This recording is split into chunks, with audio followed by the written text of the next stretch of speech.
എല്ലാവർക്കും നമസ്കാരം. ഒരു സോളോ സെഷൻ ഞാൻ എടുക്കാനുള്ള കാരണം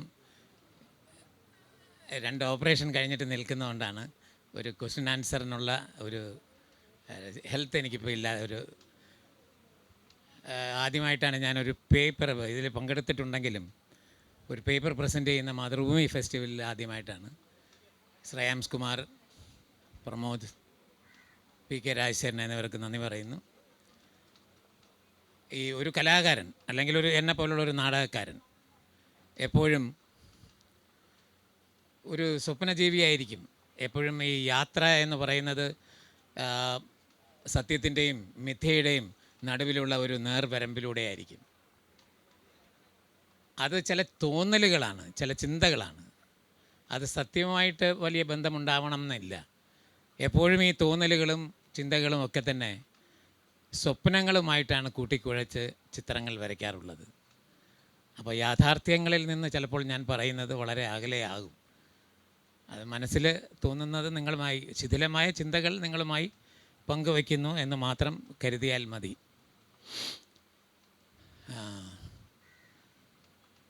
ഒരു നാടകക്കാരൻ പലപ്പോഴും ഏത് വായിച്ചാലും, ഈ രാമായണവും മഹാഭാരതം തന്നെയല്ല, ഏത് വായിച്ചാലും അതിൽ നിന്ന് നാടകീയ മുഹൂർത്തങ്ങൾ ആയിട്ട് ശ്രമിക്കും. അത് അവൻ്റെ ഒരു കുറവോ അല്ലെങ്കിൽ ഗുണമോ ആണ്.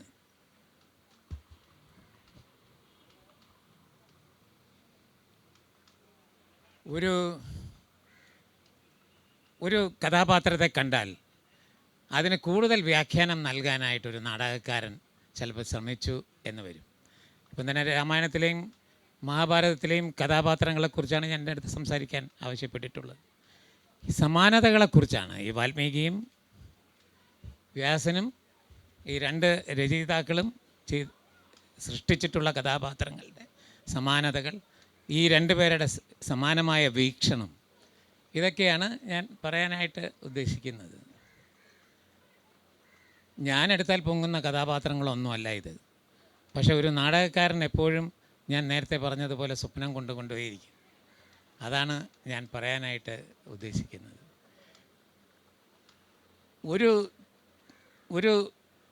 ഒരാൾ ഒരു രാമായണം വായിച്ചാൽ ആ രാമായണം ആയിരിക്കണമെന്നില്ല വേറൊരാൾ വായിക്കുന്നത്. ഓരോരുത്തരുടെ മനസ്സിലും ഓരോ രാമായണവും ഓരോ മഹാഭാരതവുമാണ് വന്ന് പതിയുന്നത്. അങ്ങനെയുള്ളതിനെയാണ് ക്ലാസിക്കുകൾ എന്ന് പറയുന്നത്. Ever lasting. ക്ലാസിക് എന്ന് പറഞ്ഞു കഴിഞ്ഞാൽ എവർ ലാസ്റ്റിംഗ് എന്നർത്ഥം. ഇപ്പോൾ പതേർ പാഞ്ചാലി എന്നൊരു സിനിമ ഞാൻ ഏറ്റവും കൂടുതൽ കണ്ടിട്ടുള്ളത് പതേർ പാഞ്ചാലിയാണ്. ഞാൻ ജനിക്കുന്നതിന് മുമ്പ് ഉണ്ടായിട്ടുള്ള സിനിമയാണത്. അപ്പോൾ ഓരോ തവണ കാണുമ്പോഴും പതേർ പാഞ്ചാലി കാണുമ്പോൾ ഓരോ വിധത്തിലുള്ള ചിന്തയാണ് എൻ്റെ മനസ്സിലോട്ട് പോകുന്നത്.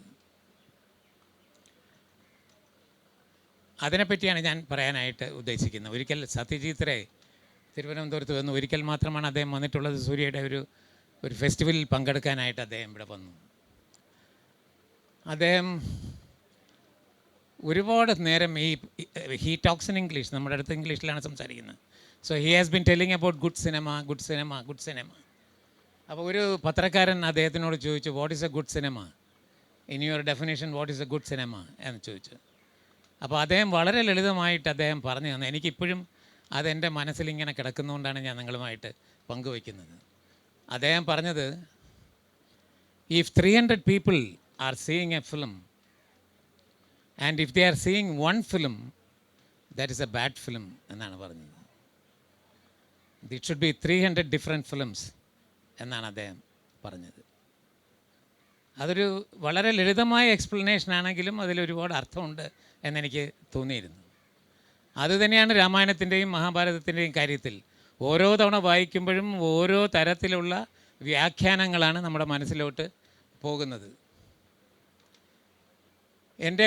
ഞാൻ ഏറ്റവും കൂടുതൽ അവതരിപ്പിച്ചിട്ടുള്ള നാടകം, എൻ്റെ നാടകം മേൽവിലാസം എന്നുള്ളതാണ്. 450 പ്രാവശ്യം ഇത് അവതരിപ്പിച്ചിട്ടുള്ള നാടകമാണ്. ഒരിക്കൽ ഞാൻ ഈ നാടകം അവതരിപ്പിക്കാൻ സംഗീത നാടക അക്കാദമിയുടെ ഓഡിറ്റോറിയത്തിൽ, KT മുഹമ്മദ് ഓഡിറ്റോറിയത്തിൽ അവിടെ അവതരിപ്പിച്ചു. അവസാനം ഏറ്റവും ഒടുവിൽ ഇതിൽ അഭിനയിച്ചവരെയും രചയിതാവ് അല്ലെങ്കിൽ സംവിധായകനെയൊക്കെ പരിചയപ്പെടുത്തുന്ന ഒരു ചടങ്ങുണ്ട്. അപ്പോൾ I was very thrilled to explain what I exactly meant. അതിനകത്ത് പൂർണ്ണമായി ഇരുട്ടിലിരിക്കുന്ന മഹാത്മാഗാന്ധിയും പകുതി വെളിച്ചത്തിലിരിക്കുന്ന കുറേ രാഷ്ട്രീയക്കാരും അങ്ങനെ ഒക്കെയുള്ള വെളിച്ചത്തിലിരിക്കുന്ന മറ്റുള്ളവരും ഒക്കെ ആയിട്ട് ഞാൻ എന്താണ് ഉദ്ദേശിച്ചത്, ഈ പേരുകളൊക്കെ എന്തുകൊണ്ടാണ് ഇങ്ങനെ കൊടുത്തത് എന്നുള്ള രീതിയിൽ ഞാൻ കുറേ ചർച്ചകൾ, കുറേ കാര്യങ്ങൾ ഈ ആൾക്കാരുമായിട്ട് സംസാരിച്ചു. അവരെല്ലാം വളരെ ശ്രദ്ധയോടെ കേട്ടതുകൊണ്ട് ഞാനും കൂടുതൽ സംസാരിച്ചു കൊണ്ടേയിരുന്നു. എല്ലാം കഴിഞ്ഞ് ഞാൻ വെളിയിലിറങ്ങി, എല്ലാവരും പോയി ഭക്ഷണം കഴിക്കാനായിട്ടൊരു ചെറിയ കടയിൽ പോയപ്പോൾ അവിടെ SSLCയോ അല്ലെങ്കിൽ പ്രീ ഡിഗ്രിയോ പഠിക്കുന്ന ആ സ്റ്റേജിൽ പഠിക്കുന്ന ഒരു കുട്ടി എൻ്റെ അടുത്ത് വന്ന് പറഞ്ഞു, സാറിൻ്റെ നാടകം എനിക്ക് വളരെ ഇഷ്ടമായി, പക്ഷേ സാറ് അതിന് ശേഷം സംസാരിച്ചത് എനിക്ക് ഒട്ടും ഇഷ്ടമായില്ല എന്ന് പറഞ്ഞു. അപ്പം ഞാൻ ചോദിച്ചു എന്ത് പറ്റിയേ എന്ന് ചോദിച്ചപ്പോൾ അദ്ദേഹം പറഞ്ഞത്, സാറിൻ്റെ നാടകം കണ്ടുകൊണ്ടിരുന്നപ്പോൾ ഞാൻ എൻ്റെ മനസ്സിൽ ഞാനൊരു ചിത്രം വരയ്ക്കുകയായിരുന്നു, സാറത് മായ്ച്ചു കളഞ്ഞു എന്നാണ് പറഞ്ഞത്. അതിനുശേഷം ഞാൻ എൻ്റെ നാടകങ്ങളെപ്പറ്റി ഒരു അക്ഷരം പോലും ആരോടും പറയാറില്ല. ഈ SSLCക്ക് പഠിക്കുന്ന ആ കുട്ടി എൻ്റെ ഗുരുവായി സ്വീകരിച്ചുകൊണ്ട് അവൻ പറഞ്ഞ വാക്കുകൾ അതുപടി ഏറ്റെടുത്തുകൊണ്ട് ഞാനൊന്നും പറയാറില്ല. എപ്പോഴും ചില നല്ല മുഹൂർത്തങ്ങൾ നാടകക്കാരന് കിട്ടും. ഈ രാമായണം തന്നെ പല വ്യാഖ്യാനങ്ങളുണ്ട്. ഒരു നാടോടികളുടെ ബീഹാറിലെ നാടോടികളുടെ രാമായണത്തിൽ അതിമനോഹരമായ ഒരു രംഗമുണ്ട്. അതിൽ ലങ്കയിൽ നിന്ന് സീതയെ വീണ്ടെടുത്ത് നാട്ടിലേക്ക് കൊണ്ടുവരുന്ന ഒരു സന്ധ്യാസമയത്താണ് എന്ന് പറയുന്നുണ്ട്. ആ സന്ധ്യാസമയത്ത് നാട്ടിലെത്തിയ സീതയ്ക്ക് ശ്രീരാമനെ കാണണം, ആദ്യമായി ശ്രീരാമനെ കാണണം. പ്രണയാതുരയായി നിൽക്കുന്ന സീത ഇങ്ങനെ നോക്കുകയാണ്, പക്ഷേ സന്ധ്യാസമയമാണ്, ഇരുട്ടാണ്, കാണാൻ പറ്റുന്നില്ല. അന്ന് അവിടെ വച്ച് ആയിരക്കണക്കിന് വാനരപ്പട അവർ ചൂട്ട് കത്തിച്ച് കാണിച്ചു കൊടുക്കുന്ന ഒരു രംഗം അതിനകത്ത് പറയുന്നുണ്ട്. ആ ചൂട്ട് കത്തിച്ച ആ പ്രകാശത്തിൽ ആ തിരുമുഖം സീത നന്നായി കണ്ടു എന്നാണ് പറയുന്നത്. ഇത് മതി ഒരു നാടകക്കാരന് വ്യാഖ്യാനങ്ങൾ കൊടുക്കാനും അല്ലെങ്കിൽ കൂടുതൽ ചിന്തിക്കാനും ഉൾക്കൊള്ളാനും ഒക്കെ ആയിട്ടുള്ള ഒരു നല്ല സന്ദർഭമായിട്ട് എനിക്ക് തോന്നിയിട്ടുണ്ട്. ശ്രീബുദ്ധൻ്റെ കാര്യത്തിലും ഞാൻ കുറച്ച് എക്സാമ്പിൾസ് പറയുന്നു എന്ന് മാത്രം. ശ്രീബുദ്ധൻ്റെ കാര്യത്തിൽ ഇതുപോലെ ഒരു ദിവസം രാവിലെ എണീക്കുമ്പോൾ ശ്രീബുദ്ധൻ്റെ സഹധർമ്മിണി ശ്രീബുദ്ധനെ കാണുന്നില്ല. അവിടെ എല്ലാം തിരയുന്നു, കൊട്ടാരത്തിനുള്ളിൽ, പുറത്ത്, അങ്ങ് ദൂരെ ഒക്കെ അന്വേഷിക്കുമ്പോൾ അവിടെ ഒരു ബാല്യക്കാരി പറയുന്നു, അങ്ങയുടെ ശ്രീബുദ്ധൻ കൊട്ടാരം വിട്ടുപോയി, എല്ലാ സുഖങ്ങളും വെടിഞ്ഞ് സന്യാസം സ്വീകരിച്ച് മോക്ഷം തേടി, നിർവാണം തേടി, അല്ലെങ്കിൽ കൂടുതൽ പഠിക്കാനായി പാണ്ഡിത്യം തേടി അദ്ദേഹം കൊട്ടാരം വിട്ടു പോയി, ഇനി വരും എന്ന് തോന്നുന്നില്ല എന്ന് പറഞ്ഞു. അപ്പോൾ അവിടെ വച്ച് ആ ഭാര്യ പറയുന്നു, പോകുന്നതിൽ തെറ്റില്ല, പക്ഷേ എൻ്റെ അടുത്തൊരു വാക്ക് പറഞ്ഞിട്ട് പോകാമായിരുന്നല്ലോ എന്ന് പറയുന്നു. ഇത് നമ്മുടെ മനസ്സിൽ കൊള്ളുന്ന ഒന്നാണ്. എൻ്റെ അടുത്തൊരു വാക്ക് പറഞ്ഞിട്ട് പോകാമായിരുന്നല്ലോ എന്ന് ചോദിക്കുന്നു. അങ്ങനെ പറഞ്ഞിട്ട് ഇതിൽ എഴുതിയിരിക്കുന്നത് തന്നെ ഒരു നാടകമാണ്. ഒരു 4-5 അടി നടന്നിട്ട് തിരിഞ്ഞു നിന്ന് ആ അമ്മ പറയുന്നു, ചോദിച്ചിരുന്നെങ്കിൽ ചിലപ്പോൾ ഞാൻ സമ്മതിക്കില്ലായിരുന്നു എന്ന് പറയുന്നു. This is enough. ഒരു മനസ്സിൽ കൊള്ളുന്ന ഒന്നാണ് അദ്ദേഹം അതിനകത്ത് എഴുതി വച്ചിരിക്കുന്നത്. അങ്ങനെ ഒറ്റയ്ക്ക് കഴിഞ്ഞ ആ സ്ത്രീ വർഷങ്ങളോളം അനുരാഗത്തിൽ കഴിഞ്ഞ, ശ്രീബുദ്ധനെ മാത്രം ആലോചിച്ച് പ്രാർത്ഥിച്ച് ഹൃദയത്തിൽ സൂക്ഷിച്ച് ഹൃദയത്തിൽ പറ്റിപ്പിടിപ്പിച്ച് കഴിഞ്ഞ ആ സ്ത്രീ വർഷങ്ങൾക്ക് ശേഷം, വളരെ വർഷങ്ങൾക്ക് ശേഷം ശ്രീബുദ്ധൻ ഈ തിരികെ വന്ന് ഇവരെ കാണുന്ന ഒരു രംഗമുണ്ട്. അദ്ദേഹം പറയുന്നത്, ഞാൻ ഇത്രയും നാൾ പോയി, സർവജ്ഞപീഠം കയറി, പാണ്ഡിത്യം ഒരുപാടുണ്ടായി, അറിവ് ഒരുപാടുണ്ടായി, ജ്ഞാനമുണ്ടായി, പലതും പഠിച്ചു. കൊട്ടാരത്തിലിരുന്നുവെങ്കിൽ ഞാൻ പഠിക്കാനാകാത്തത് പലതും ഞാൻ പഠിച്ചു. പക്ഷേ എന്നെ ഏറ്റവും കൂടുതൽ പഠിപ്പിച്ചത് ഒരു കാര്യമാണ്. എന്നെ പഠിപ്പിച്ചത് ഇത്രയും കൊല്ലം ഈ പറഞ്ഞ കാര്യങ്ങളൊന്നുമല്ല, നിൻ്റെ പ്രണയത്തിന് മുന്നിൽ ഞാൻ നേടിയതൊന്നുമല്ല എന്നാണ് ഞാൻ പഠിച്ചത് എന്ന് പറയുന്നുണ്ട്. ഇത് വലിയൊരു കാര്യമാണ്. ഒരു നാടകക്കാരനെ സംബന്ധിച്ചിടത്തോളം എത്ര വിധത്തിൽ വ്യാഖ്യാനം നൽകാനുള്ള ഒരു അവസരമായിട്ടാണ് ഇത് കാണുന്നത് എന്ന് നിങ്ങളൊന്ന് ആലോചിച്ച് നോക്കുക. വ്യാസൻ ദുര്യോധനനെ വരച്ചിരിക്കുന്നത് തിന്മയുടെ ഒരു അവതാരമായിട്ട് ആണ്. പക്ഷേ നന്മയുടെ ഒരുപാട് കാര്യങ്ങൾ അദ്ദേഹത്തിലുണ്ട്. അതിലൊന്ന് 18 ദിവസമായിരുന്നു യുദ്ധം എന്നാണ് പറയപ്പെടുന്നത്, നമുക്കറിയില്ല. അതിൽ 17ാമത്തെ ദിവസമാണ് ചതിയിലൂടെ കർണൻ മരിച്ചു വീഴുന്നത്. അന്ന് ദുര്യോധനൻ തകർന്നു പോകുന്നു. അടുത്ത ദിവസത്തെ യുദ്ധത്തിൽ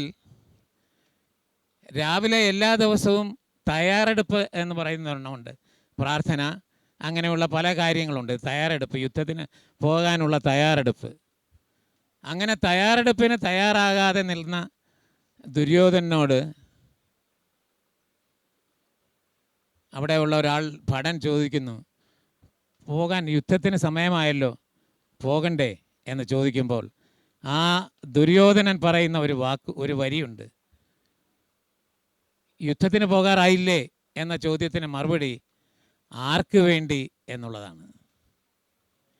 തൻ്റെ ഏറ്റവും സ്നേഹിക്കുന്ന കർണൻ പോയി കഴിഞ്ഞ് ഇനി ഞാൻ ആർക്ക് വേണ്ടി യുദ്ധം ചെയ്യണം എന്നുള്ള ഒറ്റ ചോദ്യം. അതുവരെ അധർമ്മത്തിൻ്റെയും അനീതിയുടെയും മഷി കൊണ്ട് വരച്ചിട്ട ഒരു ചിത്രത്തിന് ഈ ഒരൊറ്റ വരി കൊണ്ട് നന്മയുടെ ഒരു ചിത്രമായിട്ട് മാറുകയാണ് എന്നെനിക്ക് തോന്നുന്നു. ഇതാണ് ഞാൻ ഇതിൽ പറയാൻ ഉദ്ദേശിക്കുന്നത്. ഒരു കഥാപാത്രത്തെ പോലും വ്യാസനും, എന്തുകൊണ്ട് എന്നെനിക്കറിയില്ല, ഇവർ തമ്മിൽ പരസ്പരം കണ്ടു കാണില്ല, രണ്ട് കാലങ്ങളിലുള്ളവരാണ്. ഇതൊക്കെയാണെങ്കിലും സമാനമായ വീക്ഷണവും സമാനമായ പാത്രസൃഷ്ടിയും ഇവർ രണ്ടുപേർക്കും ഉണ്ടായിരുന്നു എന്നത് ഒരു നാടകക്കാരൻ്റെ തോന്നൽ. അത് ശരിയാകണമെന്നില്ല. ഞാൻ നേരത്തെ പറഞ്ഞതുപോലെ ഇതിന് ശേഷം എൻ്റെ അടുത്ത് ആരെങ്കിലും ചോദിച്ചാൽ എനിക്ക് ഉത്തരമില്ല, കാരണം എൻ്റെ ഒരു ചിന്ത പങ്കുവയ്ക്കുന്നു എന്ന് മാത്രം. 2019 തോന്നുന്നു, അതെ 2019 സൂര്യയുടെ മേളയിൽ മുല്ലക്കര രത്നാകരൻ എന്ന പലർക്കും രാഷ്ട്രീയക്കാരനായി മാത്രം അറിയാവുന്ന അദ്ദേഹം ഒരു പണ്ഡിതനാണ്. അദ്ദേഹം ഒരു കൊല്ലം ഒരു സബ്ജക്റ്റിനെ പറ്റി പഠിക്കുകയും ഇക്കൊല്ലം അവതരിപ്പിച്ച ബുദ്ധനാണ്, അത് അവതരിപ്പിക്കുകയും ചെയ്യും. അദ്ദേഹം 5 ദിവസമായിട്ടാണ് ഇത് അവതരിപ്പിക്കുന്നത്. മഹാഭാരതം അവതരിപ്പിച്ചത് 2019. അപ്പോൾ നാടകക്കാരനായ ഞാൻ സദസ്സിലുണ്ടാവുകയും ഇതെല്ലാം കാണുമ്പോൾ ഇദ്ദേഹം അവതരിപ്പിക്കുന്ന ഈ മഹാഭാരതത്തിലെ കഥാപാത്രങ്ങളെ തിരിച്ചറിയുമ്പോൾ ഞാൻ സദസ്സിലിരുന്നു കൊണ്ട് ഇതിനെ രാമായണത്തിലെ കഥാപാത്രങ്ങളുമായി താരതമ്യം ചെയ്യുകയായിരുന്നു. സമാനതകളുണ്ടോ എന്ന് ചകയുകയായിരുന്നു. ഉണ്ട് എന്നാണ് എനിക്ക് തോന്നിയിട്ടുള്ളത്. ഈ രണ്ട് കഥാപാത്രങ്ങൾക്കും എഴുതിയവർക്കും സമാനമായ ചിന്തകൾ ഉണ്ടായിരുന്നു എന്ന് എനിക്ക് തോന്നിയത് അപ്പോഴാണ്. അവിടെ ഇരുന്ന ഒരു കുസൃതിയാണ്. ഒരാൾ സംസാരിക്കുമ്പോൾ മറ്റൊരു ഗ്രന്ഥത്തിൻ്റെ കഥാപാത്രങ്ങളെ കുറിച്ച് അതുമായിട്ട് താരതമ്യം ചെയ്യുക എന്നുള്ള ഒരു കുസൃതിയാണ്. പക്ഷേ ആ കുസൃതിയിൽ കുറേ സത്യങ്ങൾ ഉണ്ടായിരുന്നു എന്നെനിക്ക് തോന്നുന്നു. ധർമ്മപുത്രരായ യുധിഷ്ഠിരൻ, ദീനദയാലുവായ രാമചന്ദ്രൻ, ഇവരെ നന്മയുടെ മഷി കൊണ്ടാണ് വരച്ചിട്ടുള്ളത്, തൂലിക കൊണ്ടാണ് എഴുതിയിട്ടുള്ളത്. പക്ഷെ അവരിലും കുറ്റം ചാർത്താൻ ഈ രണ്ടുപേരും മറന്നിട്ടില്ല എന്നുള്ളതാണ് സത്യം. അതായത് നമ്മുടെ ഇപ്പോഴത്തെ ചില സിനിമകളിലെ നായകന്മാരെ പോലെ എല്ലാം തികഞ്ഞവൻ, പാടാനറിയാം, ഒരു 50 പേരെ അടിച്ചിടാൻ അറിയാം, മാതൃസ്നേഹം, പ്രതിസ്നേഹം, നാട്ടുകാരുടെ സ്നേഹം എല്ലാം കിട്ടുന്നു. അങ്ങനെയുള്ള പൂർണ്ണ ഒരു കഥാപാത്രമായി വ്യാസനും വാൽമീകിയും ഒരു കഥാപാത്രത്തെ പോലും സൃഷ്ടിച്ചിട്ടില്ല എന്നതാണ് എനിക്ക് തോന്നിയിട്ടുള്ളത്. പൂർണ്ണതയില്ലാത്ത കഥാപാത്രങ്ങളെ സൃഷ്ടിക്കാൻ അവർ കൂടുതൽ ശ്രമിച്ചിരുന്നു എന്ന് വരെ എനിക്ക് തോന്നിയിട്ടുണ്ട്. ഈ രണ്ട് കഥാപാത്രങ്ങൾ മാത്രമല്ല, രാവണൻ അല്ലെങ്കിൽ ദുര്യോധനൻ, ഇവർക്ക് രണ്ടുപേർക്കും ഒരുപാട് നന്മയുടെ അംശങ്ങൾ കൊടുക്കാനും ഈ രണ്ടുപേരും മറന്നിട്ടില്ല എന്നുള്ളതാണ്. അങ്ങനെ അതിനെപ്പറ്റിയാണ് ഞാൻ നിങ്ങളുമായി കുറേ കഥാപാത്രങ്ങളെടുത്ത് നമുക്കൊന്ന് ചർച്ച ചെയ്യാം എന്ന് കരുതിയത്. ഗാന്ധാരി എപ്പോഴും ധർമ്മത്തിൻ്റെ കാവലാളായിട്ടാണ് നമ്മൾ കണ്ടിട്ടുള്ളത്, വായിച്ചിട്ടുള്ളത്, അറിഞ്ഞിട്ടുള്ളത്. ഭർത്താവിനില്ലാത്ത കാഴ്ചശക്തി എനിക്കും വേണ്ട എന്ന് പറഞ്ഞ് കണ്ണ് മൂടിക്കെട്ടി ജീവിച്ച ഒരു സ്ത്രീ. പക്ഷേ ഈ കണ്ണ് മൂടിക്കെട്ടിയാലും അകക്കണ്ണ് തുറന്നിരുന്ന് ധർമ്മത്തിൻ്റെ പാതയിലൂടെ ഞാൻ സഞ്ചരിക്കൂ എന്നൊരു വാശി ഗാന്ധാരിക്കുണ്ടായിരുന്നു എന്നാണ് വായിക്കുമ്പോൾ നമുക്ക് മനസ്സിലാക്കിയെടുക്കേണ്ടത്. പക്ഷേ ഒരിക്കൽ എല്ലാ കൗരവരുടെയും പരാജയത്തിന് ശേഷം എന്തിനു നീ എല്ലാവരെയും കൊന്നു എന്ന് ശ്രീകൃഷ്ണനോട് ചോദിക്കുമ്പോൾ ശ്രീകൃഷ്ണൻ പറയുന്നത്, ഭർത്താവിനില്ലാത്ത കാഴ്ചശക്തി നീ ആയിട്ട് മാറണമായിരുന്നു, നീയും കൂടെ അന്ധയാകുകയല്ലായിരുന്നു വേണ്ടത്, ഭർത്താവിൻ്റെ കാഴ്ചശക്തിയായി നീ മാറണമായിരുന്നു. നിൻ്റെ മക്കൾ സഹോദര സ്നേഹവും സുഹൃദ്ബന്ധവും ഇല്ലാതെ തിന്മയുടെ പാതയിൽ പോയപ്പോൾ നീ അറിയാതെ പോയത് കൊണ്ടാണ് ഇത് സംഭവിച്ചത് എന്ന് ശ്രീകൃഷ്ണൻ പറയുന്നുണ്ട് ഒരിക്കൽ. അങ്ങനെ ഉള്ള ഗാന്ധാരി ഈ യുദ്ധത്തിൻ്റെ സമയത്ത് ദുര്യോധനൻ ആണ് ഇത് പോര് നയിക്കുന്നത്. എല്ലാ ദിവസവും രാവിലെ അമ്മയുടെ കാൽക്കൽ തൊട്ട് നമസ്കരിച്ച് അനുഗ്രഹം തേടാനായി പോകുന്നു. ദുര്യോധനന് വേണ്ടുന്ന അനുഗ്രഹം നീ ജയിച്ചു വാ മകനെ എന്നുള്ള അനുഗ്രഹമാണ്. പക്ഷേ ഗാന്ധാരി എപ്പോഴും അനുഗ്രഹിക്കുന്നത് ധർമ്മം ജയിക്കട്ടെ മകനെ എന്നാണ്. വീണ്ടും കാലിൽ വീഴുന്നു. അപ്പോഴും പറയും ധർമ്മം എവിടെയുണ്ടോ അവിടെയാണ് വിജയം എന്ന് ഗാന്ധാരി പറയുന്നു. അത്രയ്ക്ക് ധർമ്മത്തിൻ്റെ ഒരു കാവലാളായിട്ടാണ് ഗാന്ധാരിയെ ഇതിനകത്ത് ചിത്രീകരിച്ചിട്ടുള്ളത്. പക്ഷേ കൗരവരിൽ എല്ലാവരും മരിച്ചതിന് ശേഷം ആദ്യമായി ഗാന്ധാരി ഈ ചലനമറ്റ ശരീരം കാണാനായി ഈ കണ്ണുകൾ കെട്ടഴിക്കുന്നു. ജീവിച്ചിരുന്നപ്പോൾ മക്കളെ കാണാൻ കൂട്ടാക്കാത്ത ഗാന്ധാരി എല്ലാവരും മരിച്ചതിന് ശേഷം അവരെ കാണാനായി ആദ്യമായി കെട്ടഴിക്കുമ്പോൾ അമ്മ എന്ന വികാരം വരികയും അവർ പാണ്ഡവരെ ശപിക്കാൻ ഒരുങ്ങുകയും ചെയ്യുന്നു. പാണ്ഡവർ ധർമ്മത്തിൻ്റെ പക്ഷത്തുള്ളവരാണ്, ധർമ്മത്തിന് വേണ്ടി യുദ്ധം ചെയ്യുന്നവരാണ്. ധർമ്മം മാത്രം ജയിക്കട്ടെ മകനെ എന്ന് പറയുന്ന അമ്മയാണ് ധർമ്മത്തിന് വേണ്ടി യുദ്ധം ചെയ്ത ആൾക്കാരെ ശപിക്കാൻ തുടങ്ങുന്നത്. അവിടെ നേരത്തെ പറഞ്ഞതുപോലെ ധർമ്മത്തിൻ്റെ കാവലാളായ ഗാന്ധാരിയുടെ മുകളിൽ രചയിതാവ് ഒരു കരിനിഴൽ വീഴ്ത്താൻ ശ്രമിച്ചിട്ടുണ്ട് എന്നുള്ളതാണ്. കാരണം പൂർണ്ണതയുള്ള ഒരു കഥാപാത്രം പോലും ഉണ്ടാകരുത് എന്ന ഒരു നിർബന്ധം ഈ രണ്ടു പേർക്കും ഉണ്ടായിരുന്നു എന്ന് എനിക്ക് തോന്നുന്നു. അത് ശരിയാകണമെന്നില്ല. ഞാൻ നേരത്തെ പറഞ്ഞതുപോലെ ഒരു ആർഗ്യുമെൻറ്റിനും ഞാൻ തയ്യാറല്ല, ഒരു ചിന്ത നിങ്ങളുമായി പങ്കുവച്ചു എന്ന് മാത്രം. ഇത് വലിയൊരു കാര്യമാണ്. പാണ്ഡവർക്കെതിരെ ശപിക്കാൻ ഒരുങ്ങുന്നു എന്നുള്ളത്. നമ്മൾ സമാനമായ ചിന്തകൾ നോക്കുകയാണെങ്കിൽ, സമാനമായ പാത്രസൃഷ്ടി നോക്കുകയാണെങ്കിൽ, രാവണൻ്റെ കാര്യം എടുക്കാം. ലങ്കാരാജ്യത്ത് സീതയെ കൊണ്ടുവന്നതിന് ശേഷം, അശോകമരത്തിൻ്റെ താഴെ കുടിയിരുത്തിയതിന് ശേഷം, രാക്ഷസികളെ കാൽവൽ നിർത്തിയതിന് ശേഷം, ഒരു സ്ത്രീക്ക് കൊടുക്കേണ്ട എല്ലാ സംരക്ഷണവും കൊടുത്തതിന് ശേഷം, കാറ്റുപോലും ഇവരെ തുടരുത് എന്ന് ആജ്ഞാപിച്ച ശേഷം, അവർ ആ രാവണനെ അങ്ങനെ ചിത്രീകരിക്കുമ്പോൾ കാറ്റുപോലും അവരെ തുടരുത് എന്ന് പറഞ്ഞാണ് സീതയെ സംരക്ഷിക്കുന്നത്. യുദ്ധത്തിൻ്റെ ഒടുവിൽ എന്നാലും ഇത്രയൊക്കെയാണെങ്കിലും രാവണനെ തിന്മയുടെ ഒരു അവതാരമായിട്ടാണ് രാമായണത്തിൽ അവതരിപ്പിക്കപ്പെട്ടിട്ടുള്ളത്. യുദ്ധമെല്ലാം കഴിഞ്ഞ് രാവണൻ വീണു പോകുന്നു. ആദിത്യമന്ത്രം ചൊല്ലി ശ്രീരാമൻ രാവണനെ വീഴ്ത്തുന്നു. ആഘോഷത്തിനായി തയ്യാറെടുക്കുന്ന ലക്ഷ്മണനോട് ശ്രീരാമൻ പറഞ്ഞ വാക്കുകൾ ഇതുപോലുള്ളതാണ്. ഒരു നാടകക്കാരനെ സംബന്ധിച്ചിടത്തോളം ഒരുപാട് സാധ്യതകൾ നൽകുന്ന സംഭാഷണമാണ് അവിടെ ഉള്ളത്. ലക്ഷ്മണനോട് പറയുന്നത്, നീ ആഘോഷിക്കാൻ വരട്ടെ, നീ കിടക്കുന്നത് ആരാണ് എന്ന് നീ മനസ്സിലാക്കണം.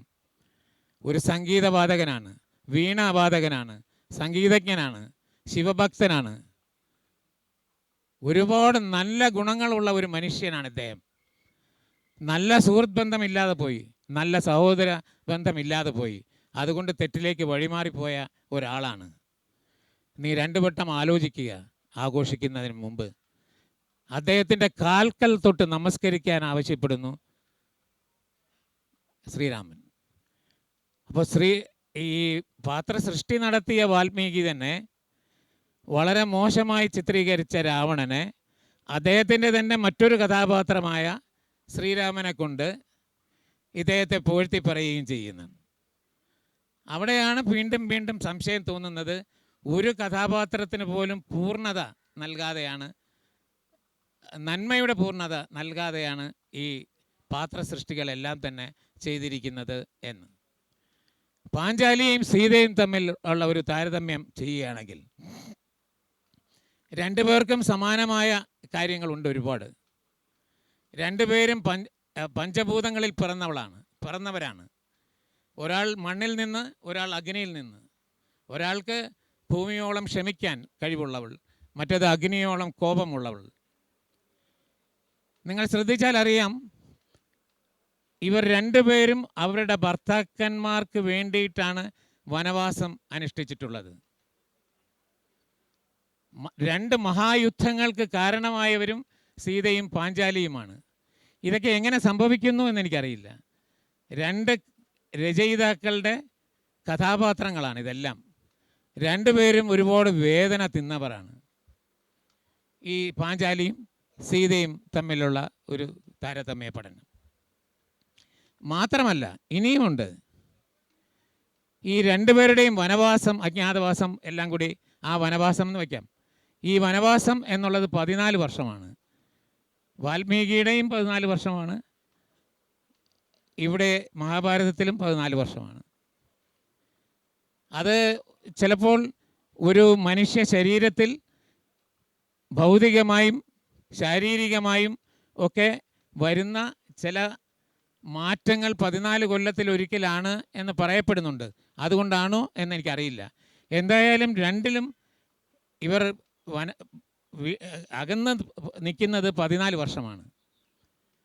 ഇന്ന് നോക്കുകയാണെങ്കിലും ജീവപര്യന്തം തടവ് എന്ന് പറയുന്നത് 14 വർഷമാണ്.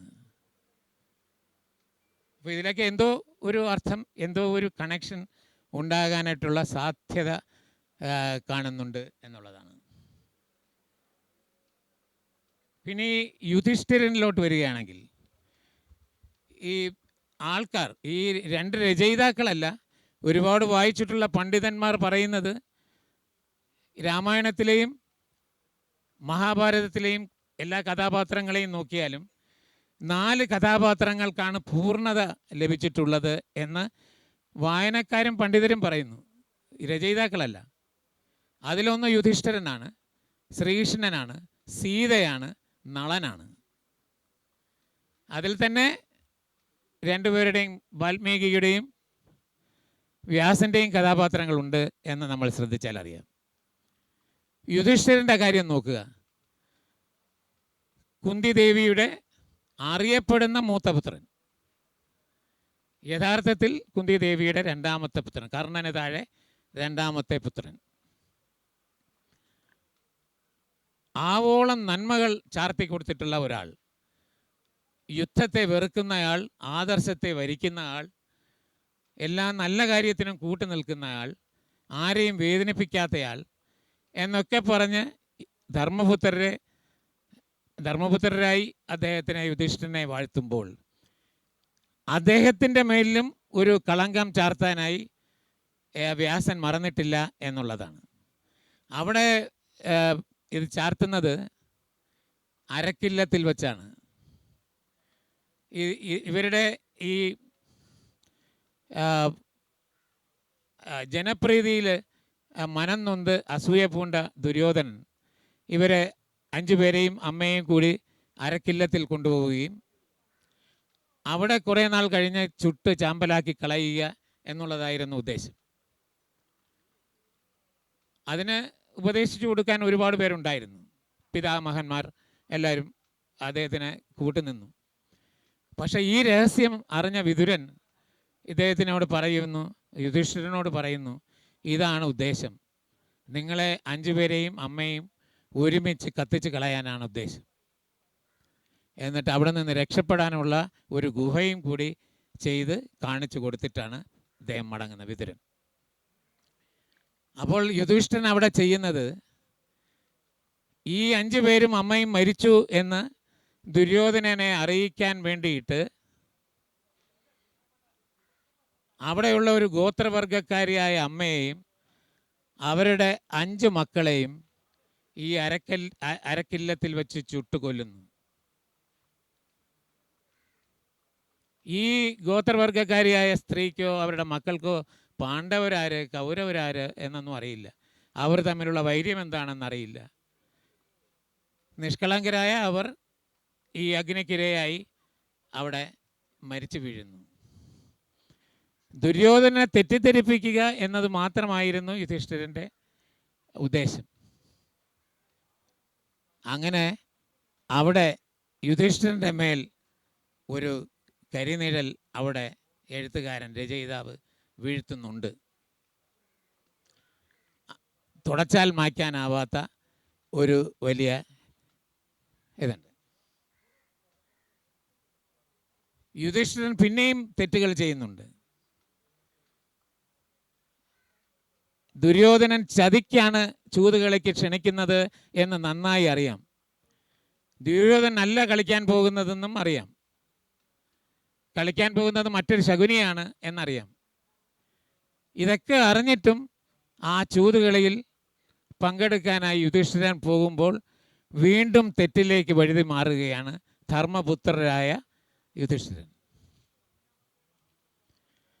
അവിടെ കളിയിൽ തോൽക്കുന്നു. അവിടെ കളിയിൽ തോൽക്കുമ്പോൾ, ഓരോ കളിയും തോൽക്കുമ്പോൾ പണയം വയ്ക്കുന്നത് സ്വത്തുക്കൾ. ആദ്യം, പിന്നെ രണ്ടാമത് ഭീമൻ, അർജുനൻ, നകുലൻ, സഹദേവൻ. ഏറ്റവും ഒടുവിൽ ഒന്നുമില്ലാതാകുമ്പോൾ പണയം പെടുത്തുന്നത് ഒരു സ്ത്രീയുടെ ഉടലാണ് എന്ന് വരുമ്പോൾ അതിൽ കൂടുതൽ ഒരു തെറ്റ് യുധിഷ്ഠിരന് ചെയ്യാനില്ല. അത് ഓരോ ഭാരതീയ സ്ത്രീയുടെയും നെഞ്ചിലേറ്റ ഒരു കുത്താണത് യുധിഷ്ഠിരൻ്റെ ഈ തീരുമാനം. ആ ചോദ്യം പാഞ്ചാലി അന്ന് ചോദിച്ച ഒരു ചോദ്യമുണ്ട്. ഭർത്താവ് ഭാര്യയുടെ ഉടമസ്ഥനാണോ? ഒരു ഭർത്താവിന് ഭാര്യയെ പണയം വയ്ക്കാൻ അവകാശമുണ്ടോ എന്ന് പറയുന്ന ഒരു ചോദ്യം. എത്രയൊക്കെ പറഞ്ഞാലും ഇത് ലോകത്തിൽ ഇന്നും അലയടിച്ചു കൊണ്ടിരിക്കുന്ന ഈ ചോദ്യം, അതിൻ്റെ ഉത്തരം ഈയിടെ നിങ്ങൾ കേട്ട് കാണും. ഈ കോവിഡിന് മുൻപുള്ള ഒരു സമയത്ത് 2020-ലോ 2019-ലോ ആണ് സുപ്രീം കോടതിയുടെ ഒരു വേർഡിക്റ്റ് ഉണ്ടായിരുന്നു. നിങ്ങൾ ശ്രദ്ധിച്ച് കാണും. നമുക്ക് ഇപ്പോൾ ചിരിക്കാം അത് കേട്ടിട്ട്. പക്ഷേ ഇതാണ്, ഒരു ഭർത്താവ് ഭാര്യയുടെ ഉടമസ്ഥനല്ല എന്നുള്ളൊരു വേർഡിക്റ്റ് വരേണ്ടി വന്നു. പക്ഷേ ഈ ചോദ്യം ചോദിക്കാനുള്ള ഉശിര് അന്ന് പാഞ്ചാലിക്ക് കിട്ടി. അന്ന് 100 പേരുള്ള കൗരവർ ഇതെല്ലാം കേട്ടുകൊണ്ടിരുന്നെങ്കിലും ആ 100 പേരിൽ ഒരാൾ മാത്രം, ആ കഥാപാത്രത്തിൻ്റെ പേര് എനിക്ക് ഓർമ്മയില്ല, അയാൾ മാത്രം പറഞ്ഞു പാഞ്ചാലി പറയുന്നതിൽ ന്യായമുണ്ട് എന്ന്. പിന്നെ അയാളുടെ ശബ്ദം ആരും ലോകം കേട്ടിട്ടില്ല എന്നതും നമുക്കറിയാം. അതാണ്. രണ്ടാമതും ചൂതുകളിക്ക് പോവുകയാണ്. ഈ ചോദ്യത്തിന് ശേഷം എത്രയോ ചോദ്യങ്ങൾ വന്നിട്ടുണ്ട് മറ്റുള്ളവർ. എനിക്ക് തോന്നുന്നത് ഈ പാഞ്ചാലിയുടെ ഈ ചോദ്യത്തിൽ നിന്ന് ഇൻസ്പയർഡ് ആയിട്ടുള്ള ചോദ്യങ്ങളാണ് പിന്നീട് വന്നിട്ടുള്ളത് എന്ന് തോന്നുന്നു. To be or not to be, that is a question. You too Brutus. ഇങ്ങനെയുള്ള ഒരുപാട് ചോദ്യങ്ങൾ. ഇപ്പോൾ അശ്വമേധത്തിൽ തോപ്പിൽ ഭാസി ചോദിച്ച രോഗം ഒരു കുറ്റമാണോ എന്ന ചോദ്യം. ഇപ്പോൾ വളരെ അടുത്ത് റിലീസായ ഒരു സിനിമയിൽ വളരെ യങ്സ്റ്റർ ആയിട്ടുള്ള 2 പേർ ചോദിക്കുന്ന ഒരു ചോദ്യം, who has decided the expiry date of a woman's dream എന്നൊക്കെ ചോദിക്കുന്നത് ഈ പാഞ്ചാലിയുടെ ഈ ചോദ്യത്തിൽ നിന്ന് ഉള്ള ഉപചോദ്യങ്ങളായിട്ട് മാത്രമേ എനിക്ക് കാണാൻ കഴിയുകയുള്ളൂ. അങ്ങനെയുള്ള ഒരുപാട് കാര്യങ്ങൾ ചെയ്തതിന് ശേഷം, തെറ്റുകൾ ചെയ്തതിന് ശേഷം, പാഞ്ചാലിക്ക് കിട്ടിയ ഒരു വരം കൊണ്ട് വീണ്ടും ഇവരെല്ലാം രക്ഷപ്പെടുത്തി കൊട്ടാരത്തിൽ കൊണ്ടുപോവുകയും വീണ്ടും രണ്ടാമത് ചൂതുകളിക്കായി അവരെ ക്ഷണിക്കുമ്പോൾ യുധിഷ്ഠിരൻ വീണ്ടും അത് സ്വീകരിക്കുകയും വീണ്ടും തോൽക്കുകയും വനവാസത്തിലേക്ക് പോവുകയും ചെയ്യുന്നു. അവിടെ മാപ്പ് കൊടുക്കാനാവാത്ത തെറ്റുകളാണ് ധർമ്മപുത്രരായ യുധിഷ്ഠിരൻ ചെയ്തിട്ടുള്ളത് എന്നെനിക്ക് തോന്നുന്നു. അവിടെയാണ് ഇതാണ് ഒരു കഥാപാത്രത്തെ പോലും പൂർണ്ണമായി അദ്ദേഹം സൃഷ്ടിച്ചിട്ടില്ല, അല്ലെങ്കിൽ 2 പേരും സൃഷ്ടിച്ചിട്ടില്ല. മന്ധര എന്നൊരു കഥാപാത്രം രാമായണത്തിൽ ഒരു അധ്യായത്തിൽ മാത്രം വരുന്ന കഥാപാത്രമാണ് മന്ധര. വാൽമീകി വളരെ മോശം ഒരു കഥാപാത്രമായി ചിത്രീകരിക്കാൻ ശ്രമിക്കുന്ന ആ മന്ധരയ്ക്ക് മാത്രമാണ് ശ്രീരാമചന്ദ്രൻ്റെ പവർ, അദ്ദേഹത്തിൻ്റെ ദിവ്യത്വം എന്ത് എന്ന് പൂർണ്ണമായി അറിയാവുന്നത് എന്നെനിക്ക് തോന്നുന്നു. സീത, ലക്ഷ്മണൻ, മന്ധര, ഈ 3 പേർക്കാണ് ഇദ്ദേഹത്തിൻ്റെ മഹത്വം അറിയാവുന്നത്, ദൈവികത്വം അറിയാവുന്നത് എന്ന് പറയുന്നുണ്ട്. ഈ 3 പേരിൽ തന്നെ മന്ധരയ്ക്കാവണം ഏറ്റവും കൂടുതൽ ശ്രീരാമചന്ദ്രൻ്റെ മഹത്വം മനസ്സിലാക്കാൻ കഴിഞ്ഞിട്ടുള്ളത് എന്നെനിക്ക് തോന്നുന്നു. അയോധ്യ എന്ന ഒരു ചെറിയ വൃത്തത്തിൽ നിന്ന് ലോകമെന്ന വലിയ വൃത്തത്തിലേക്ക് കൊണ്ടുപോവുക എന്നതായിരുന്നു മന്ധരയുടെ ലക്ഷ്യം. അതിന് മോശപ്പെട്ട ഒരു കഥാപാത്രമായി മന്ധരയെ ചിത്രീകരിക്കുകയും അവരുടെ ഈ ദൗത്യം പൂർത്തിയായതിനു ശേഷം മന്ധരയെ പിന്നെ ഒരു അധ്യായത്തിലും എഴുതിയിട്ടില്ല. അവരെപ്പറ്റി എഴുതിയിട്ടേ ഇല്ല, ഒരിടത്തും എഴുതിയിട്ടില്ല. അപ്പോൾ മന്ധര വെറുക്കപ്പെടേണ്ടവളാണോ? എങ്ങനെയാണ് ഞാൻ എൻ്റെ ഒരു നാടകക്കാരൻ്റെ ചിന്തയാണ് പറയുന്നത്. മന്ധുരയെ സ്നേഹിക്കുകയാണോ ആരാധിക്കുകയാണോ വേണ്ടത്? ഒരു ചെറിയ അയോധ്യ എന്ന ചെറിയ വൃത്തത്തിൽ നിന്ന് വലിയ ഒരു വൃത്തത്തിലേക്ക്, ലോകത്തിൻ്റെ രാജാവാകേണ്ടവനാണ്, അയോധ്യയുടെ രാജാവാകേണ്ടവനല്ല ശ്രീരാമനെന്ന് മനസ്സിലാക്കിയ മന്ധരയെ വാഴ്ത്തുകയാണോ ഈഴ്ത്തുകയാണോ വേണ്ടത് എന്ന ഒരു ചോദ്യം ഒരു നാടകക്കാരൻ്റെ മനസ്സിൽ വരുന്നത്. സീതയുടെ കാര്യത്തിലാണെങ്കിൽ പാഞ്ചാലി, ഞാൻ നേരത്തെ പറഞ്ഞതുപോലെ പാഞ്ചാലിയും സീതയും തമ്മിലുള്ള ഒരു കമ്പാരിസൺ കൂടി ഞാൻ ചെയ്യാം. അതിനുള്ള സമയമേ ഉള്ളൂ എന്ന് എനിക്ക് തോന്നുന്നു. കുറേ കാര്യങ്ങൾ എഴുതി വെച്ചിട്ടുണ്ടായിരുന്നു, പോയിൻറ്റ്സ്. പാഞ്ചാലിയും സീതയുമായിട്ടുള്ളൊരു കമ്പാരിസൺ കൂടി ഞാൻ ചെയ്യാം. പിന്നീട് കുറച്ച് ചോദ്യങ്ങൾ നിങ്ങളോട് തന്നെ, എനിക്ക് എൻ്റെ മനസ്സിലുള്ള ചില ചോദ്യങ്ങൾ നിങ്ങളുമായി പങ്കുവച്ചതിന് ശേഷം ഞാൻ ഇത് അവസാനിപ്പിക്കാം. അവസാനത്തെ യാത്ര, മഹാഭാരതത്തിലെ അവസാനത്തെ യാത്ര, ഏറ്റവും മുന്നിൽ യുധിഷ്ഠിരൻ, ഏറ്റവും ഒടുവിൽ പാഞ്ചാലിയും, അതിന് പിന്നിൽ ഒരു നായയും. ഈ യാത്രയിൽ ആദ്യം വീഴുന്നത് പാഞ്ചാലിയാണ്. എന്തുകൊണ്ടാണ് ഒരു തെറ്റും ചെയ്തിട്ടില്ലാത്ത പാഞ്ചാലി ആദ്യം വീഴുന്നത് എന്നതിന് ഉത്തരം പറയുന്നത് രചയിതാവാണ്. രചയിതാവായ വ്യാസനാണ് പറയുന്നത്. അദ്ദേഹം പറയുന്നത് 5 പേർ ഭർത്താക്കന്മാരാൻ ഉണ്ടായിട്ടും പാഞ്ചാലി സ്നേഹിച്ചത് ഒരാളെയാണ് എന്നുള്ളത്. അപ്പോൾ ഒരു ഉപചോദ്യം വരുന്നു, ഒരു സ്ത്രീ ഒരാളെ മാത്രം സ്നേഹിക്കുക എന്നത് എങ്ങനെ ഒരു തെറ്റായി മാറും? അത് ഏറ്റവും വലിയ ശരിയല്ലേ എന്നുള്ളൊരു ചോദ്യം വരുമ്പോഴാണ് അതേ രചയിതാവ് വ്യാസൻ പറയുന്നത്, ഈ 5 പേരിൽ കൂടാതെ പാഞ്ചാലിയുടെ മനസ്സ് രണ്ടു പേരിൽ കൂടുതൽ, രണ്ടു പേരിൽ കൂടി ചഞ്ചലപ്പെടുന്നുണ്ട് എന്ന്. അതാരാണെന്ന് പറയുന്നില്ല. കണ്ണനാകാം, കണ്ണനും കർണനുമാകാം, ആരാണെന്ന് പറയുന്നില്ല. പക്ഷെ രണ്ടു പേരുടെ കാര്യത്തിൽ കൂടി പാഞ്ചാലിയുടെ മനസ്സ് ആടിപ്പോകുന്നുണ്ട് എന്ന് പറയുന്നുണ്ട്. അവിടെ തെറ്റിൻ്റെ ഒരു ചാർത്തൽ അവിടെ കൊടുത്തിരിക്കുകയാണ്. പാഞ്ചാലിക്ക് മറ്റൊരു തെറ്റ് പറ്റിയിട്ടുണ്ട്. ദുര്യോധനൻ പാണ്ഡവരുടെ സദസ്സിലോട്ട് വരുമ്പോൾ ഈ സ്ഥലജലഭ്രമം കൊണ്ട് ദുര്യോധനൻ ഒന്ന് പതറിപ്പോകുന്നു. അവിടെ വന്നപ്പോൾ മഹാരാജാവാണ്, ആരും ഒന്നും പറയുന്നില്ല. പക്ഷേ പാഞ്ചാലി മാത്രം കളിയാക്കിച്ചിരിക്കുന്നു. സ്വന്തം വീട്ടിൽ വന്ന അതിഥിയെ കളിയാക്കി ചിരിച്ചതിലൂടെ അവിടെയും അധർമ്മത്തിൻ്റെ ഒരു കരിനിഴൽ അവരുടെ മേൽ ചാർത്തി കൊടുത്തിട്ടുണ്ട് വ്യാസൻ. ആ ഒരു കളിയാക്കിയുള്ള ചിരി ഒരു മഹായുദ്ധത്തിലേക്ക് നയിച്ചു എന്നതും സത്യം. സീതയുടെ കാര്യത്തിൽ നേരത്തെ ഞാൻ പറഞ്ഞതുപോലെ നാടോടി രാമായണത്തിലെ ആ ചൂട്ട് കത്തിച്ച് കാണിച്ച് പ്രണയാതുരയായ സീത രാമൻ്റെ അടുത്തേക്ക് പോവുകയാണ്, വെമ്പൽ കൊള്ളുകയാണ്, ആലിംഗനം ചെയ്യണം, അദ്ദേഹത്തിൻ്റെ കരവലയങ്ങളിൽ ലയിക്കണം, അദ്ദേഹത്തിൻ്റെ നെഞ്ചത്ത് ചായണം. എത്രയോ നാളുകളായി പിരിഞ്ഞിരിക്കുകയാണ്. അങ്ങനെ ഈ വാനരസേന കത്തിച്ചു കൊടുത്ത ചൂട്ടിൻ്റെ വെളിച്ചത്തിൽ പ്രണയാതുരയായി ഈ രാമചന്ദ്രൻ്റെ അടുത്തേക്ക് പോകുന്നു. അടുത്തേക്ക് പോകുമ്പോൾ അദ്ദേഹം ഈ കാണുന്ന ആ ഒരു സ്നേഹം ഇങ്ങോട്ട് കാണിക്കുന്നില്ല. ഹീസ് വെരി ലൂക്വം, വളരെ ഇതായിട്ടിരിക്കുകയാണ്, യാതൊരു വികാരവുമില്ലാതെ അല്പം നീരസത്തോടു കൂടിയാണ് സീതയെ കാണുന്നത്. എന്നിട്ട് ആദ്യം പറയുന്നത്, നീ ലക്ഷ്മണനെ നോക്കി എന്താണ് സംസാരിച്ചത്?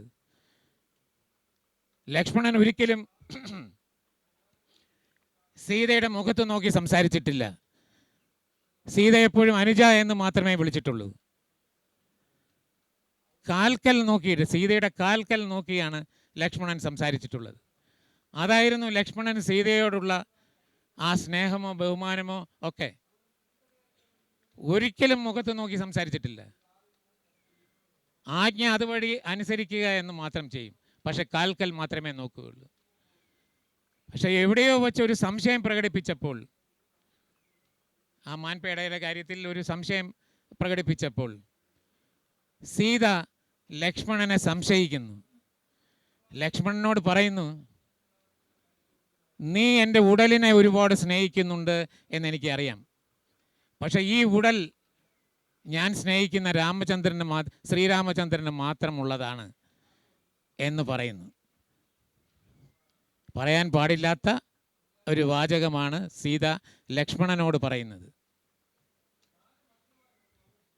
ഒരുപാട് വിഷമിച്ചു ലക്ഷ്മണൻ.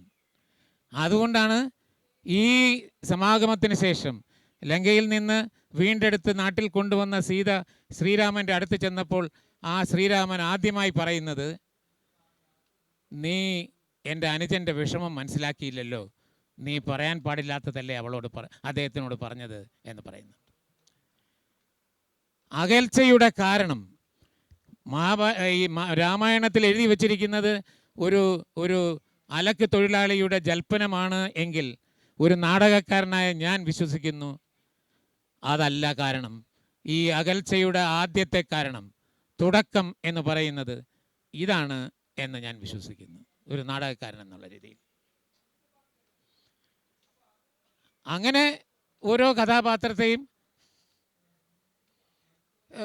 ലക്ഷ്മണൻ്റെ കാര്യത്തിലും നമുക്ക് നോക്കിയാൽ അറിയാം. ഈ സഹോദര സ്നേഹത്തിൽ ഉദാത്തമായ ഒരു ഉദാഹരണമാണ്, ഏറ്റവും നല്ല ഉദാഹരണം എന്ന് പറയുന്നത് ലക്ഷ്മണൻ തന്നെയാണ്. പക്ഷേ ലക്ഷ്മണൻ ഒരു നല്ല പതിയായിരുന്നില്ല, നല്ലൊരു ഭർത്താവായിരുന്നില്ല. അങ്ങനെ അവിടെയും ലക്ഷ്മണന് ഒരു കോട്ടം കൊടുത്തിട്ടുണ്ട്. നേരത്തെ എല്ലാം ഈ സീതയുടെ കാൽക്കൽ നോക്കി സംസാരിക്കുന്നതൊക്കെ നന്മയുടെ ഭാഗങ്ങളാണ് എങ്കിൽ ഒരിക്കലും ഒരു പൂർണ്ണത നൽകാനായിട്ട് രണ്ട് രചയിതാക്കളും ശ്രമിച്ചിട്ടില്ല. അതുകൊണ്ട് തന്നെയാണ് ഒരു നല്ല ഭർത്താവായി ഈ ലക്ഷ്മണനെ ചിത്രീകരിച്ച് കാണാത്തത്. ഇനി എൻ്റെ മനസ്സിലുള്ള 2-3 ചോദ്യങ്ങൾ കൂടി ചേർത്ത്, എനിക്ക് അലോട്ട് ചെയ്തിട്ടുള്ള സമയമൊക്കെ കഴിഞ്ഞിട്ട് കുറേ സമയമായി. അതുകൊണ്ട് ഞാൻ 2-3 ചോദ്യങ്ങൾ എൻ്റെ മനസ്സിലുള്ളത് നിങ്ങളുമായി ഞാൻ പങ്കുവയ്ക്കാൻ. നമ്മുടെ ഈ പാണ്ഡവ കൗരവ യുദ്ധത്തെ ധർമ്മയുദ്ധം എന്നാണ് പറയുന്നത്. നമ്മൾ ഓരോ വിജയത്തെയും നോക്കുകയാണെങ്കിൽ, പാണ്ഡവരുടെ ഓരോ വിജയത്തെയും നോക്കുകയാണെങ്കിൽ ചതിയുടെയും അധർമ്മത്തിൻ്റെയും അനീതിയുടെയും നിഴൽ ഈ വിജയത്തിൻ്റെ പിന്നിൽ ഉണ്ടായിട്ടുണ്ട്. അപ്പോൾ അതിനെ എങ്ങനെയാണ് ധർമ്മയുദ്ധം എന്ന് വിളിക്കാം എന്നെനിക്ക് അറിയില്ല, സംശയമാണ്. ഇതിനൊരു ഉത്തരം എനിക്കില്ല, അറിയാവുന്നവർ പറഞ്ഞു തരണം. അതുപോലെ ഗീത, വളരെ പ്രശസ്തമാണ് ഈ ഗീത എന്നുള്ളത്. ഗീത ശ്രീകൃഷ്ണൻ അർജുനന് പറഞ്ഞു കൊടുക്കുന്ന വരികളാണ് ഗീത. അത് നമ്മളിപ്പോഴും ചൊല്ലുന്നു, നമ്മളിപ്പോഴും പറയുന്നു കൃഷ്ണൻ ഉവാച, അല്ലെങ്കിൽ ശ്രീകൃഷ്ണൻ ഉവാച. ശ്രീകൃഷ്ണൻ പറയുന്നു, ശ്രീകൃഷ്ണൻ പറയുന്നത് ഇങ്ങനെയാണ്, ശ്രീകൃഷ്ണൻ്റെ അതാണെന്ന്. പക്ഷേ ഇതാരാണ് ആദ്യം എഴുതിയത്? ഈ ഗീത എഴുതിയത് ആരാണ്? അത് ശ്രീകൃഷ്ണനാണോ, ശ്രീകൃഷ്ണൻ്റെ വാക്കുകളാണോ, വ്യാസൻ്റെ വാക്കുകളാണോ എന്നതാണ് ഒരു നാടകക്കാരൻ്റെ സംശയം. ഇത് എഴുതിയത് ആരാണ്? കഥാപാത്രത്തിന് വേണ്ടിയിട്ടുള്ളതാണോ, അല്ലെങ്കിൽ എഴുതിയ ആളുടെയാണോ ഈ വരികൾ എന്നുള്ളതാണ് അടുത്തത്. ഏറ്റവും ഒടുവിലത്തെ ചോദ്യം, കേരളത്തിൽ എൻ്റെ അറിവിൽ 3 ലക്ഷ്മണ ക്ഷേത്രങ്ങളാണുള്ളത്. ഈ 3 ലക്ഷ്മണ ക്ഷേത്രങ്ങളിലും ഊർമിള കൂടെയില്ല എന്നുള്ളതാണ് സത്യം. ശ്രീരാമചന്ദ്രൻ്റെ ക്ഷേത്രം തൃപ്രയാറുണ്ട്, സീതയുണ്ട് കൂടെ. പക്ഷേ ലക്ഷ്മണനുള്ളിടത്ത് ഈ ഊർമിള ഇല്ലാതെ പോയത് എന്തുകൊണ്ടാണ് എന്ന ഒരു അനീതിയോ അല്ലെങ്കിൽ ഒരു ചോദ്യമോ ഒരു നാടകക്കാരൻ്റെ മുന്നിൽ എപ്പോഴും ഉണ്ട്. ഇതിനൊന്നും ഉത്തരം കാണേണ്ടതല്ല. ഈ മനസ്സിനുള്ളിൽ നിന്ന് കുറേ ചിന്തിക്കുന്നു, ഈ ചിന്തകൾ നിങ്ങളുമായി പങ്കുവച്ചു. ഇത്രയും മാത്രം കരുതുക. നന്ദി, നമസ്കാരം.